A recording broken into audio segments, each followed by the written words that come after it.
Hello guys, good evening. So ito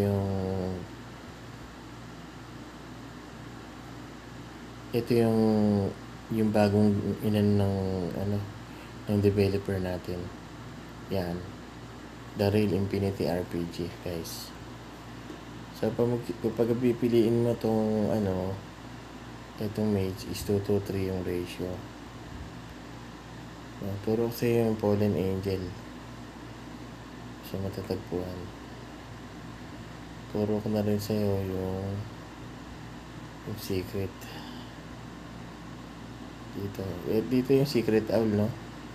Kailangan mong tatlong ambient feather. So tuturo ko sa'yo, after mong patayin to, punta ka dito. Yan, secret owl. Ayan. Makukuha mo dyan yung sacred battle. May secret. Hindi nila nakikita yung secret dito, di ba? Kasi dito, papuntang papuntang toxic forest. Nandito yung secret. Yung sinasabi nilang pinapahanap sa'yo, ito. Yung saan ba yun?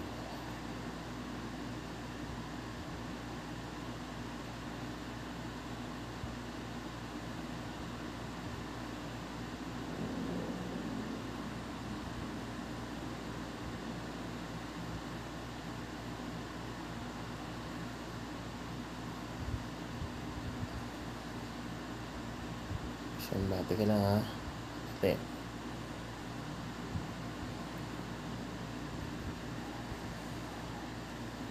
Yes, finish the Kraken. Hindi ko pa nakikita Kraken yun.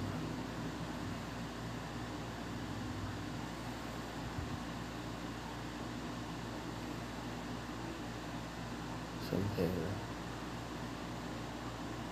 Digital. 20. Digital Witch Healing.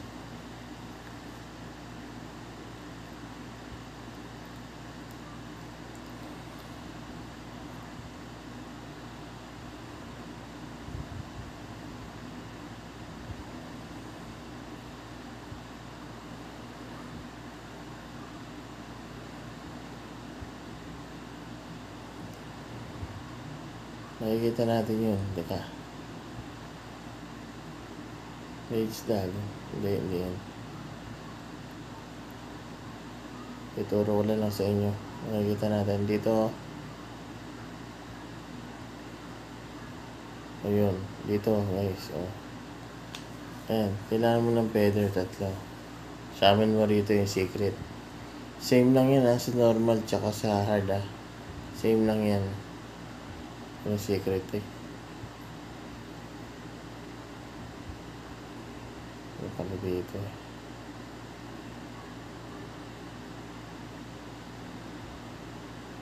Dito naman is toxic forest, no?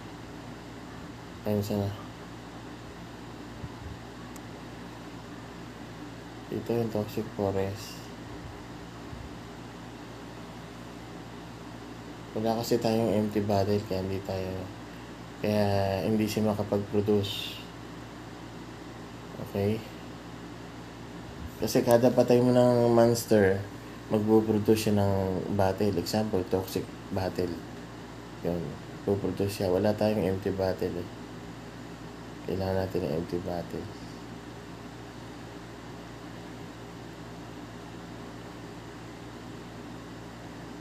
So, dito mo makuha yung XP, no?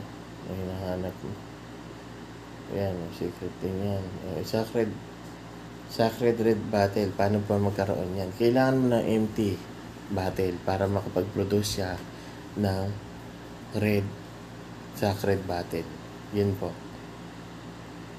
Hindi siya makapag-produce pagka wala kang empty battle. Ganun yun. Ito yung XP book. XP book yan So wala na guys, no? So wala natin ubusin.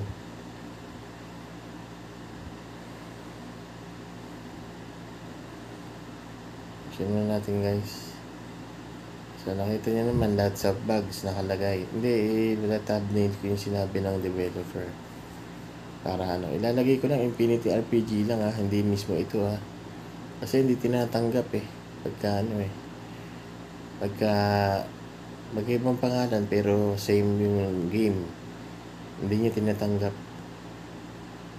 Oo, kaya nakailang beses akong delete dun sa video na yun. 3 beses. So dito yan, pagkatapos na to, pag naubos ang energy mo, hindi mo na mabubuksan yung equipments.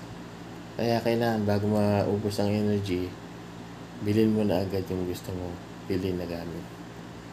Ganun. Tsaka itong bonus stats na to, tsaka pa lang siya dadagdag sa stats mo. Oo, yung bonus stats na yan. Once na na-end yung laro. Ganun lang siya.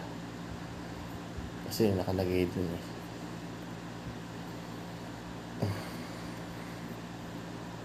So, ganun lang. Andun lang naman yung crafting. Ganun pa rin yung crafting. May mga nadagdag lang ng mga secret boss. Dun kasi sa original na Infinity RPG is kulang yung mga boss na nalagay. Kaya ito na yung ginawa niyang bago. Ganun lang po. Maraming salamat. Good evening sa inyo lahat.